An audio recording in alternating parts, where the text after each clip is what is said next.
Welcome to Kaparokya Knows! Baluyo ba amibayit ya ing parokya ning pamipasyag ning pangabayit ning Ginoo, kapamilatan ning pamanyal pantaya, pamisasan metong at pamagpursigi king metong aparasan? Anyang 1990s ding barangay San Vicente, San Miguel, Divisoria, at Nueva Victoria, Sitio Dayat at Mabalukok, at sula palalam ng kayampunan ning parokya ng Santa Monica, king Mexico, Pampanga. Kabang daragula dening baryo, darakala naman ding sasal pantaya.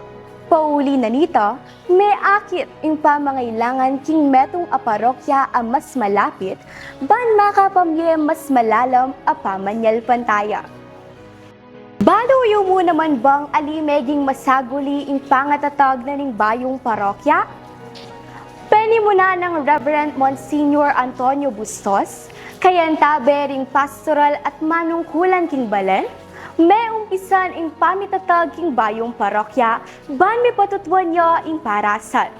Kanitang 1995, pauli daring masusing konsultasyon at pamagaral ning Archdiocese of San Fernando, ing pamitatag king bayong parokya, may aproban niya. Baluyo naman wari nung kapilan niya opisyal amitatag ing parokya. Anyang July 13, 1996, opisyal ng tetag Archbishop Pasiano B. Aniceto ing Our Lord's Annunciation Parish o mas baluta mungeni king Aus a Parish of the Lord's Annunciation. Akanito makatalakad king puso ning barangay San Vicente, Mexico, Pampanga. Maykit pa keni ing patutuan na ning parokya. Apotang ing komunidad ni sasan metong ya king pamanyal pantaya at parasan, alang imposible. Ngeni, balo mo na! Anya potang daramdaman me ing Parish of the Lord's Annunciation, alimu metong apisamban ing gaganakan. Nune metong amakulang kwento ning pamanyal pantaya, pamisasan metong at grasyang pigkalob ning Ginoo.